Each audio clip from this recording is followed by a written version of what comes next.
Hello students, बेटा next topic अपना जो है वो है superposition principle and interference of waves. Okay, मैंने फर्स्ट लेक्चर में आपके साथ डिस्कस किया था एक इंपॉर्टेंट पॉइंट कि what is the difference between the waves and a particle. मैंने आपको एक बात बताई थी कि एक पॉइंट पर एक टाइम पर एक ही पार्टिकल रह सकते हैं, बट एक टाइम पर एक पॉइंट पर मल्टीपल वेव्स रह सकते हैं, थाउजेंड ऑफ वेव्स। ओके, तो बात यह है कि जब एक पॉइंट पर एक दो पार्टिकल्स मिलते हैं तो वो क्या करते हैं, कोलाइड। मतलब ये अपने पास एक पोजीशन है, एक simple I have drawn a point, ठीक है। यहां पर एक ही पार्टिकल रह सकते हैं। अगर दो पार्टिकल्स सेम पोजीशन पे आने की कोशिश करेंगे तो दे विल कोलाइड, बट इस एक पॉइंट पे, छोटे से पॉइंट पर multiple waves can exist. Okay, अब बात यह आती है कि जब वेव्स यहां आएंगी तो क्या होगा। हम मल्टीपल वेव्स की बात नहीं करते। फॉर एग्जांपल हमारे पास दो ही वेव्स हैं, ठीक है। स्ट्रिंग वेव लेते हैं, हम अपने स्ट्रिंग वेव डिस्कस करेंगे। एक वेव इधर से आ रही है और एक वेव इधर से आ रही है। अब ये रास्ते में आगे कहीं ना कहीं मिलेंगे तो क्या होगा बच्चे, यहां पर मान लो इसका एम्पलीट्यूड ए है, इसका एम्पलीट्यूड ए है, तो यहां पर एम्पलीट्यूड हो जाएगा 2a। इसके बाद क्या होगा, ये आपस में टकराई नहीं है, यहां पर दे आर इंटरफेयरिंग हियर। मतलब particles collide and waves interfere. Okay, इसके बाद क्या होगा, ये वेव अपने रास्ते चली जाएगी, ये वेव अपने रास्ते चली जाएगी। मतलब इसका एक सिंपल एग्जांपल है, मान लो मैं पढ़ा रहा हूं, आप बोल रहे हो, साइमल्टेनियसली हमने बोला, मैंने बोला, आपने बोला, उधर से आपकी वेव्स आई, इधर से मेरी वेव्स आई, ठीक है। बीच में वेव्स मिलेंगे, बट ऐसा नहीं होता कि आपकी आवाज आपके पास वापस चली जाए, मेरी आवाज मेरे पास वापस चली जाए। वेव्स जहां पे ये इंटरफेरेंस करेंगे, बीच में कुछ होगा, फिर क्या होगा, आपकी आवाज मेरे तक पहुंच जाएगी, मेरी आवाज आप तक पहुंच जाएगी। कि वेव्स बीच में इंटरफेरेंस करेंगी जहां पर वो मिलेंगी, बट वो एक दूसरे को डिस्टर्ब नहीं करेंगी। आपकी आवाज मेरे तक, आपकी आवाज मेरे तक, मेरी आवाज आप तक, ठीक है। तो मैं अभी एक्सप्लेन करूंगा कि सुपरपोजिशन प्रिंसिपल क्या होता है। इतना ध्यान रखना कि दो वेव्स आई ए एम्पलीट्यूड की और मिलकर एम्पलीट्यूड क्या हो गया, 2a। ओके, फिर देखो, अब एक वेव ऐसे आ रही थी, मानो एक वेव ऐसे आ रही थी, दोनों का एम्पलीट्यूड ए है, बट कुछ डिफरेंस है ऊपर और नीचे, ठीक है। अभी जब आकर मिलेंगे, ए और ए 2a हो रहा था, वेक्टर सम कितना ये बिहेव करती हैं कि ए और ए दोनों सेम डायरेक्शन में थे तो ऐड हो गए, 2a हो गया। बट अब ए है और माइनस ए है, तो यहां पर एम्पलीट्यूड क्या हो गया, 0 हो गया। बट इसके बाद क्या होगा, इसके बाद वो वेव अपने रास्ते चली जाएगी, ये वेव अपने रास्ते चली जाएगी, ठीक है। तो ऐसे वेव्स मिलती हैं कि अगर सेम डायरेक्शन में एम्पलीट्यूड था तो ऐड हो गया, अपोजिट डायरेक्शन में एम्पलीट्यूड था तो डिफरेंस ले लिया हमने उसका, a प्लस ए 2a हो गया, a माइनस ए 0 हो गया। तो ये प्रिंसिपल, सुपरपोजिशन प्रिंसिपल जो है, ये क्या कहते हैं कि अगर मैं अभी दो वेव्स की बात ही करूंगा कि if two waves meet at the same point at the same time, तो रिजल्टेंट वहां पर क्या होगा, उन दोनों वेव्स की वजह से जो डिस्प्लेसमेंट होगा वो अलजेब्रिकली ऐड हो जाएगा। अलजेब्रिकली का क्या मतलब है, पॉजिटिव है तो ऐड हो जाएगा, नेगेटिव है तो डिफरेंस आ जाएगा। तो दोनों प्लस थी तो ऐड होगी, दोनों अपोजिट थी तो माइनस होगी। मतलब अगर 1000 वेव्स भी इस पॉइंट पे 1000 वेव्स मिलती हैं कोई वेव ऊपर लेके जाना चाहती है, कोई नीचे, सबका जो डिस्प्लेसमेंट है वो एल्जेब्रिकली क्या हो जाएगा, add. This is called superposition principle. तो इसको कैसे हम प्रॉपर डेफिनेशन देंगे, सुपरपोजिशन प्रिंसिपल क्या कहते हैं कि इफ टू वेव्स और multiple waves meet at a point then their displacement will add algebraically, this is called superposition principle. Okay, तो देखो अब हम क्या करेंगे, यहां पर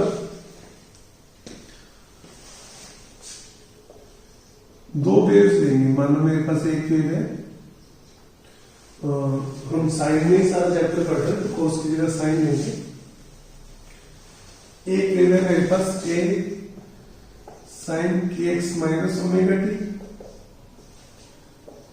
another wave A sine k x minus omega t plus 5। ठीक है, मैं अभी एक्सप्लेन करूंगा आपको कि फाई का क्या मतलब है। इसका फेज है के एक्स माइनस ओमेगा टी और इसका फेज है के x minus omega t plus 5। तो एक फेज डिफरेंस टर्म आती है, this is a term phase difference.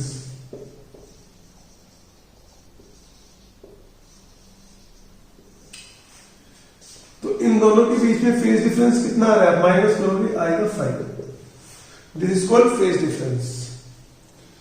जब देखो मैंने पहला डायग्राम बनाया था, दोनों वेव्स सेम एक जैसी दिख रही थी तो उनके बीच में फेज डिफरेंस था 0 डिग्री। जब बिल्कुल अपोजिट दिख रही थी तो उनके बीच में फेज डिफरेंस था 180 degree. I will explain it. Okay, कि phase difference 0 and phase difference 180 degree.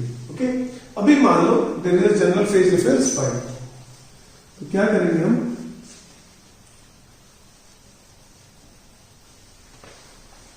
Superposition principle क्या कहते हैं कि डिस्प्लेसमेंट ऐड हो जाएगा बाय 1 + 5, इन्हें ऐड कर दो, ए कॉमन आएगा, sine A plus sine B का फॉर्मूला लगाओ तो it will become 2 sine cos 5 sin 5/2 sine kx minus omega t plus 5। यहां पर हमने sine A plus sine B का फॉर्मूला लगाया है। Sine A plus sine B होता है 2, सॉरी कोस आएगा, sine A plus sine B. Maths वाले स्टूडेंट्स को तो पता होता है, मेडिकल वाले स्टूडेंट्स नोट करेंगे, sine A plus sine B is equal to 2 sign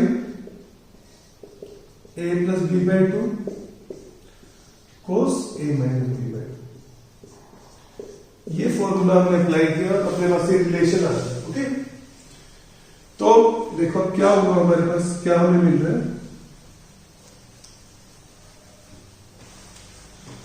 y is equal to resultant क्या है 2a cos 5/2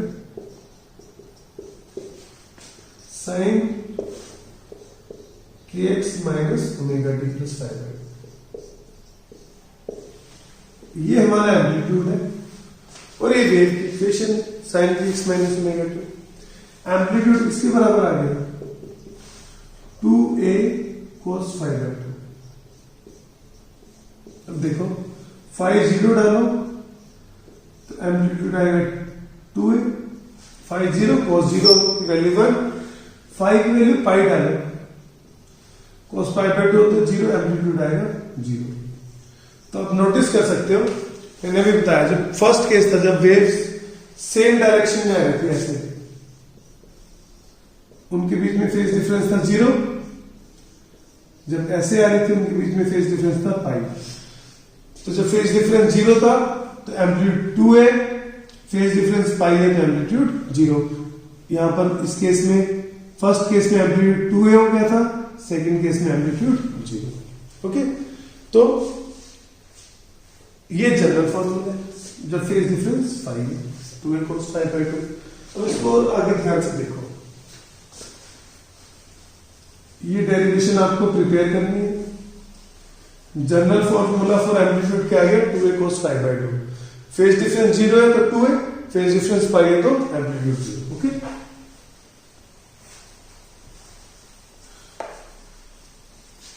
जब भी दो वेव्स मिलती हैं एक जगह पर एक पॉइंट पे, तो टर्म यूज होती है इंटरफेरेंस। और कौन सा प्रिंसिपल फॉलो होता है? Superposition principle. मतलब जब भी कोई दो वेव्स एक जगह पर मिलेंगी, उनका जो डिस्प्लेसमेंट है वो अलजेब्रिकली क्या हो जाएगा? ऐड। मैंने यहां पर क्या किया था? y1 plus y2। ठीक है बेटा, ये बात याद रखनी है आपको। अब बड़ी इंपॉर्टेंट टर्म्स हम सीखेंगे यहां पर, हालांकि 11th क्लास में उतना यूज नहीं है, मैं आपको 12th में फिर से एक्सप्लेन करूंगा सारी बातें। दो वेव्स बनाओ, जो मैंने पहले बनाई थी वो पल्स थी। जब एक ही ऐसे आपको दिखा रहे थे, दिस इज कॉल्ड पल्स। पूरी ये वेव है। ओके, तो वेव की बात करें, दो वेव्स हैं, उनके बीच में फेज डिफरेंस है 0। मतलब दूसरी वेव भी बिल्कुल ऐसी है, तो रिजल्टेंट क्या आएगा? 2a। एम्पलीट्यूड ऐड होगा, a और a मिलकर 2a हो गए। फेज डिफरेंस कितना है? 0। ये मिल रही है आपस में, मिल रही है, तो मिलने को क्या बोलते हैं? इंटरफेरेंस। जब भी फेज डिफरेंस 0 है, that interference will be called constructive interference. Very important term for class 12th, कि जब भी दो वेव्स के बीच में फेज डिफरेंस 0 होगा, हम कहेंगे दे आर इंटरफेयरिंग कंस्ट्रक्टिवली, और एम्पलीट्यूड ऐड हो जाएगा। अभी मैंने सिंपली बोला a और a है तो 2a हो गया। अगर मानो एम्पलीट्यूड अलग है, a1 और a2 है, तो amplitude will become a1 plus a2। Okay, फिर